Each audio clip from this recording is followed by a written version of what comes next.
Bem, outra grandeza de extrema relevância quando a gente vai tratar de hidrostática é a pressão exercida por uma força.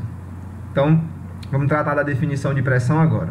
Suponha essa situação aqui, onde a gente tem uma força F qualquer aplicada sobre uma superfície e essa superfície tem uma área A. É óbvio que a gente precisou representar a força F como uma seta, porque ela é um vetor. E dá a impressão para a gente de que a força F está toda aplicada nesse pontinho aqui, o que não é verdade. A ideia que eu quero passar aqui é o seguinte: tem uma força F que tem essa direção e esse sentido, ok? Inclinada, tem essa intensidade, mas essa força está distribuída sobre toda essa área. É como se você estivesse fazendo essa força com a palma da sua mão e ela distribui igualmente sobre toda essa superfície, ok? Pois bem, então a gente tem uma força F atuando sobre uma área A. Perceba que essa força F não é nem perpendicular à superfície, nem tangente à superfície, mas ela tem componentes que podem ser decompostas. Ó. Tem uma componente aqui que é perpendicular, vamos chamar aqui de F perpendicular. E tem uma outra componente dessa força que é tangencial à superfície, que eu vou chamar de F paralelo à superfície. Então perceba que parte dessa força ela atua perpendicularmente à superfície, pressionando a superfície, atuando sobre a superfície, forçando a superfície. Parte dessa força F atua como se tentasse deslizar a superfície sobre outra coisa. Ok? Essa componente perpendicular à superfície, que atua fazendo 90 graus com a superfície, ela vai gerar o que nós chamamos de pressão, que nós definimos como sendo essa componente perpendicular, dividido pela área. Então, você vai ter aqui uma pressão exercida pela força F, e essa pressão ela é dada pela componente perpendicular dessa força sobre a área A. É óbvio que se a força for toda perpendicular, por exemplo, você tem aqui uma superfície qualquer e sobre essa superfície atua aqui uma força que é exatamente perpendicular à área, então a pressão nesse caso vai ser simplesmente a força dividida pela área, porque essa força só tem componente perpendicular à superfície. Mas no nosso caso aqui, quando nós estamos tratando de uma situação mais geral, a força que a gente está utilizando para exemplificar a coisa, ela tem uma componente perpendicular e uma componente tangencial. Essa componente perpendicular é quem vai dar origem à pressão. Essa componente tangencial é quem vai dar origem a tensões de cisalhamento. Tensões de cisalhamento. Imagine que essa superfície onde nós estamos fazendo a força, ela estivesse assentada sobre outras superfícies, né? Imagine isso aqui, uma folha colocada sobre outras folhas. Quando a gente fizer essa força F, vai ter uma força que vai trabalhar no sentido de tentar unir essas folhas, que é essa componente aqui, ela vai tentar unir essas folhas, vai fazer uma pressão sobre elas, como se quisesse juntá-las. Mas vai ter uma componente, né, uma parte dessa força vai agir como se quisesse deslizar uma das folhas sobre as outras. Essa tensão que surge tentando deslizar uma folha sobre a outra é o que nós chamamos de tensões de cisalhamento. Não é objeto de estudo da gente as tensões de cisalhamento.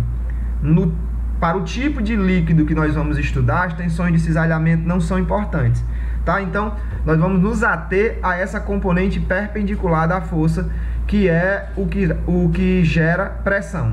Perceba que, por conta da definição, pressão vai ter uma unidade de medida de força, Newton, por área, metro quadrado. Essa unidade de medida recebe um nome, ela é chamada de Pascal, e o símbolo para Pascal é PA. Então, o que é um Pascal? Um Pascal é uma pressão certo? Exercida sobre uma superfície, quando uma força de 1 newton atua sobre uma superfície de 1 metro quadrado. O que é uma força de 1 newton? Imagine que você tem um objeto de 100 gramas, um objeto cuja massa é 100 gramas. O peso desse objeto, obviamente, é 1 newton. Agora imagine que você pega esse objeto e você espalha toda a massa dele sobre uma área de 1 metro quadrado. A pressão que essa força vai estar exercendo sobre essa área é uma pressão de 1 pascal. Então, 1 pascal é uma pressão extremamente pequena, ok? Uma pressão muito pequena, 1 pascal. Pois bem, a gente já sabe o que é pressão, mas o que mais interessa para a gente no contexto de hidrostática é a gente saber como calcular a pressão de uma coluna líquida. Então, perceba, se você estiver mergulhado dentro de um líquido, acima de você tem uma coluna de líquido. Tem, então, uma determinada massa de líquido exercendo uma força sobre o seu corpo. Consequentemente, essa massa de líquido que está sobre você vai estar exercendo uma pressão sobre você. Como que a gente calcula a pressão de uma coluna de líquido? Imagine, considere a superfície do fundo desse recipiente. Está a uma profundidade H da superfície livre.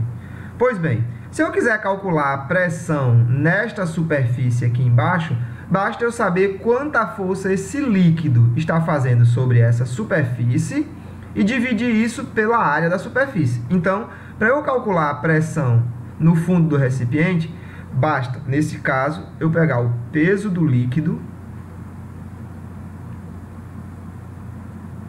e dividir isso tudo pela área da superfície. Ok? Pois bem, vamos nessa então. Se a gente tiver aqui uma massa M de líquido, se a gente tiver uma massa M de líquido, o peso desse líquido é massa vezes gravidade. E a área da superfície sobre a qual este peso está atuando é A. Ok? Joia. Agora relembre, quando a gente trata de hidrostática, a grandeza mais interessante da gente usar para representar a substância em vez da massa é a massa específica ou a densidade. Que no caso dos líquidos, como eu falei para vocês, é indiferente, tanto faz. Pois bem, a massa específica de um líquido é dada pela massa que ele tem em um determinado volume. Se a gente resolver isso aqui, isolando a massa, a gente vai ter que a massa pode ser obtida pela densidade vezes o volume. Ou seja, a massa de líquido que eu tenho aqui é a densidade desse líquido, ou a massa específica desse líquido, multiplicado pelo volume desse líquido.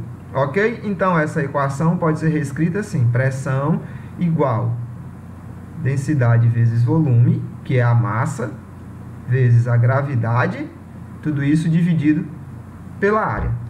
Pois bem, na situação em que nós estamos tratando aqui, que foi escolhida justamente para simplificar a nossa vida, embora o resultado que a gente vai obter seja geral, nesta situação, o volume de líquido que nós temos aqui é um volume cilíndrico.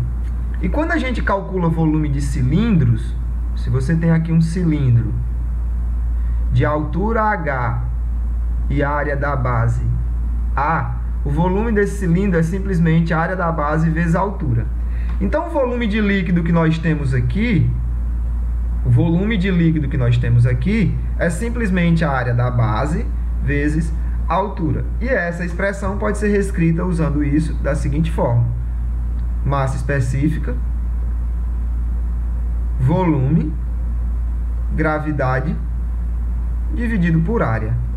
A gente cancela esses dois aqui, eles se cortam, então a gente fica que a pressão exercida pela coluna de líquido é a massa específica ou densidade do líquido, vezes a gravidade no lugar, vezes a profundidade em que a gente se encontra. Ou seja, perceba, analise essa expressão com bastante cuidado. Quanto mais denso é um líquido, mais pesado ele é. Ou seja, mais massa cabe no mesmo volume. Por isso eu pego 1 litro de água. 1 litro de água tem 1 quilograma de água. Mas se eu pego 1 litro, o mesmo volume de mercúrio, são 13,6 quilogramas de mercúrio. Então, o mercúrio ele é intrinsecamente mais pesado que a água, mais denso que a água, ok? Então, líquidos mais densos vão fazer uma pressão maior. E o que é mais importante, a pressão depende somente da profundidade em que a gente se encontra. Observe que a altura H é medida a partir da superfície livre. Então, quanto mais profundo eu vou, maior a pressão exercida sobre mim. Isso é óbvio, porque quanto mais profundo eu estou, mais líquido eu tenho sobre mim. Então, mais peso eu tenho sobre a superfície do meu corpo. Certo? Então, se for pedido a você para calcular a pressão em um ponto qualquer de um líquido, você vai fazer uso dessa expressão. Mas mais importante do que fazer o uso dessa expressão é você saber de onde ela veio. Ela veio simplesmente da definição de pressão. É o peso do líquido dividido pela área da superfície onde ele atua, certo?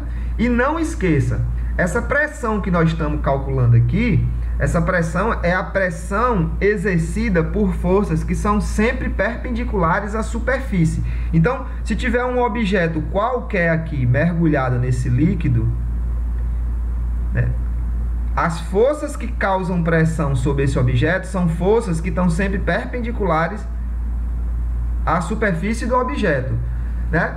Outras componentes de força causariam tensões de cisalhamento, mas essa pressão que nós estamos calculando aqui, isso está da definição dela, essa pressão ela é causada por forças que tentam implodir o objeto sobre si mesmo, são forças sempre perpendiculares à superfície do objeto. Perceba que a unidade de medida de pressão aqui é Pascal. Vamos olhar com atenção, aqui nós temos massa específica, que é massa por volume, ou seja, quilograma por metro cúbico. Aqui nós temos gravidade, que é aceleração, metro por segundo ao quadrado. E aqui nós temos altura ou profundidade, que é um comprimento, metro. Então, aqui nós temos